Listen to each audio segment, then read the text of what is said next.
I feel really blessed to be able to sit here with you today and just take accountability.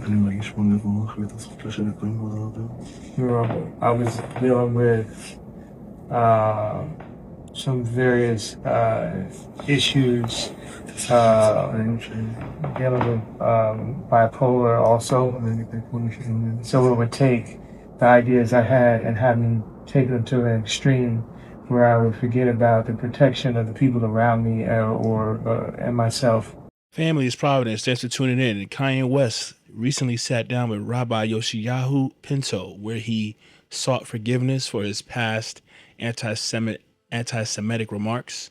Now, if you're not following along, Kanye West has done everything from praise Hitler to call himself a Nazi to selling swastika clothing and denigrating Jews and blaming Jews for a lot of the issues that he's had in terms of his businesses and whatnot. So Kanye West has said many anti-Semitic things, and now he's decided to seek forgiveness for what he has said. Now, I praise that. I welcome that. I believe very strongly in forgiveness. I'm a Christian. Jesus taught very powerfully about the power of forgiveness. So I'm all about forgiveness, second chances, and all that. So I'm happy for Kanye West that he sought that. I feel like this should be encouraged.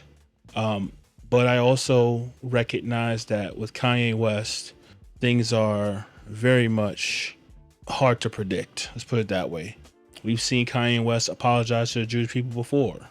He posted a note on social media apologizing and then went right back into rants. I don't know, maybe a couple months later. So Kanye West is very much up and down, and a lot of that is predicated on his mental health. But I think it's important to recognize that even though Kanye West mentioned his mental health, and I do believe that that is a factor, I think it's important to recognize that you can't just say you're bipolar and that's why you've embraced white supremacy and anti-Semitic views. There are many people who are bipolar that would never say a lot of the things that Kanye West has said. I'm not saying that his mental health issues doesn't exasperate his faulty thinking. I'm sure it does, but that is not the only thing that has allowed himself to say the type of things that he has said. I think Kanye West has some viewpoints about Jewish people that he has to work against, and maybe he's done the work. Maybe he has corrected his view of Jewish people, and he views them as God views them, which is image bearers, which is, we shouldn't be hating anyone. It's not to say that you can't critique someone, right? Even if you have issues with, let's say, what's happening right now in Israel and Palestine, that's fine. You can critique governments, you can critique the state of Israel, you can critique the actions that you see taking place. You can even call it a genocide, which I believe it is. But that doesn't give you the right to hate people and celebrate another genocide, because the Jewish people themselves were the victim of a genocide with Adolf Hitler. So we don't want to see anybody the victim of a genocide, whether it's the Palestinians, whether it's the Jewish people. We want to see all people loved and protected, and we want to be at peace with all people. And so I've always maintained that you can critique, but you should never hate.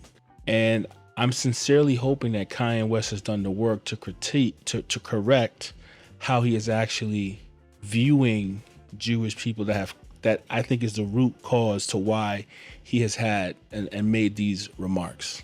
Now, Rabbi Pinto was very welcoming, very warm, accepting of his apology, and showed him a lot of love, quite frankly.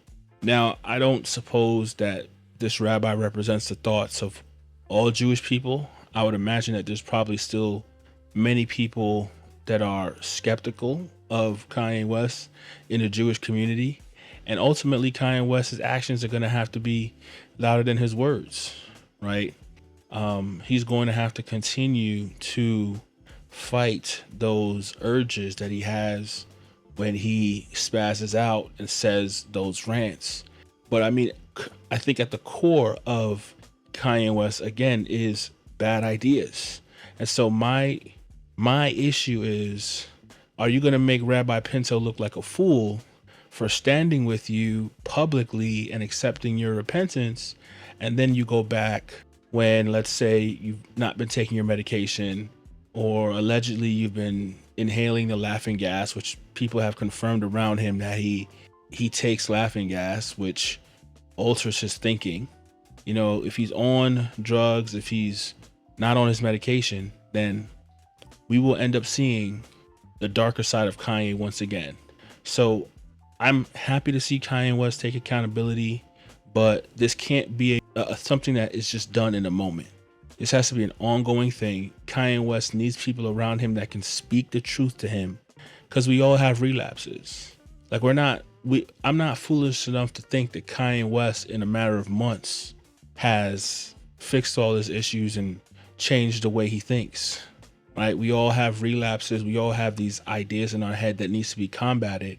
And the question I've perpetually asked, who is in Kanye's life that can actually speak truth to him, that can actually rein him in when he's doing and saying the crazy things that he's saying? The closest person to him looks like his new wife, Bianca, but truth be told, Bianca looks like his slave. I don't know if Bianca could tell him anything about anything. So that's my worry, because eventually he's going to get upset. He's going to get angry. Prejudiced thoughts are going to pop up. And who's going to take Kanye West's phone when he gets on a rant? That's all I want to know.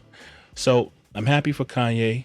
I celebrate this, and I hope that he also pursues repentance for other things as well. I hope that he can sit down with Jay-Z and Beyonce at some point and apologize to them if he hasn't done that already.